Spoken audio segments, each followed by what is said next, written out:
Welcome! Today I thought I'd try my hand at the age-old unpopular opinions video. So if you're subscribed, you may or may not have seen I posted a form for you guys to submit your own unpopular opinions to.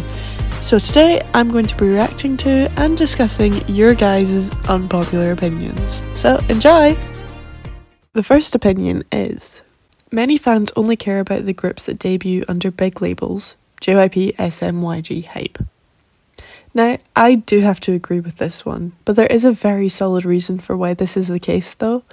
Obviously it's not ideal if you like any Nugu groups to see your faves get overlooked by groups that come from the big four, but it's not really because K-pop stans actively go out of their way to look for the groups that come out of these companies, unless you're a company stan, but it's more that these companies have more resources and funds to actively show us these groups. And I think the best example of this is NewJeans' debut. NewJeans totally took advantage of the fact that they were debuting under Hype. They just dropped their debut music video with no prior promo, and people just checked into it because it showed up in the subscription box of like 60 million people. This is the prime example of people not actively wanting to be more interested in big four groups. It's just that big four groups are more available to them, and therefore easier to get into.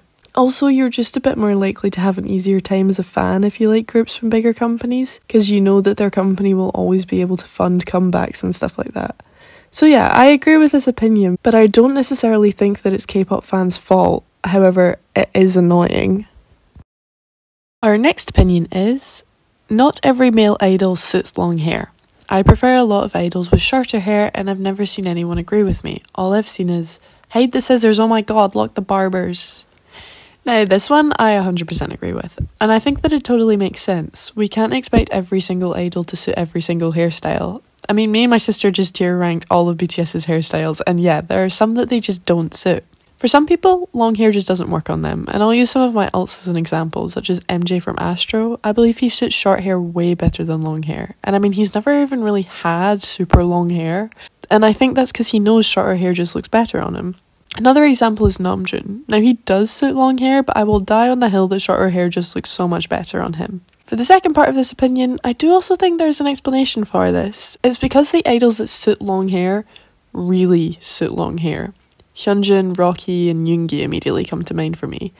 And I think the reason why people are like, hide the scissors, is because these guys are going to have to cut their hair for health reasons every so often, so people just dread the day that that has to happen because they suit it so much. Next opinion is, girl group stans are more problematic than boy group stans. Now I'm not trying to start World War III here, but I agree.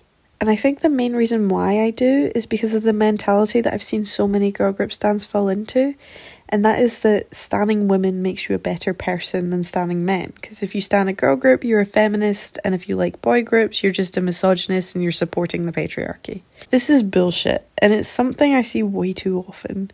It's this mentality that causes girl group stans to be that bit more annoying for me.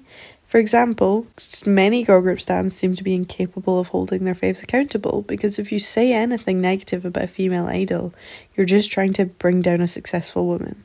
I could offer many examples of this, but I think the Chaeyoung situation is the most potent, and it really speaks for itself. It's the prime example of girl group stans letting female idols get away with literal hate crimes just because she's a woman and feminism, yay. But at every turn possible, they'll try to bring up Namjoon's past, and I'm not trying to excuse him here. He did some pretty problematic stuff in his past, but he is one of the few idols who actively educated himself and properly apologised. But that's not good enough because fuck the patriarchy, am I right? The other way I see girl group stans putting down male idols in the name of feminism isn't as serious, but I personally find it just as infuriating, and it's how they love to complain about male idols boy groupifying girl group choreos, which on the whole isn't really the case. There are a whole plethora of male idols who put their everything into doing a girl group choreo correct and respectfully, but it's rare for me to see a female idol do the same for a boy group's choreo. Now I do understand why in a lot of cases. As a girl, I understand why you wouldn't want to go full out on a choreo that involves a lot of jumping or stuff like that. But it still isn't fair to complain about boy groups boy groupifying choreography when the vast majority of them do not, and when girl groups are way more guilty of girl groupifying stuff. Now I don't want anyone to think that I think boy group stans are perfect, because they're not. They're also infuriating. I just find the behaviour of a lot of girl group stans to be that bit more toxic and problematic. And before I move on, I just want to say that when I see a bully online saying the most unhinged things possible, 9 out of 10 times they have a female idol as a profile picture. Moving on to a slightly less controversial opinion, band vocalists are almost always so much better than group vocalists. I don't fully agree with this one, but I do think it has some merit. Band vocalists on the whole are probably better than most group vocalists, and that's because they spend more time honing their vocal skills, since that is the thing that they are expected to be good at. Whereas group vocalists are expected to be good at singing, but especially in 4th Gen, they're expected to be better at dancing. So that is what most of their training time goes into. Therefore, it would make complete sense for a band vocalist who spends all of their time training their vocals to be a better singer than a group vocalist that spends the majority of their time training their dancing. The reason I don't agree with this opinion fully is because this isn't the case for all groups.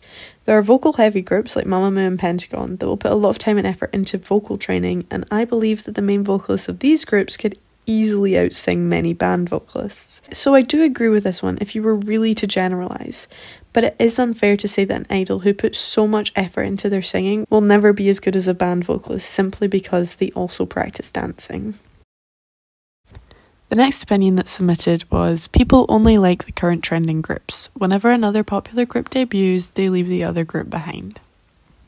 This one is tricky because if you actually really like a group, you should in theory keep liking them and supporting them even when new groups debut.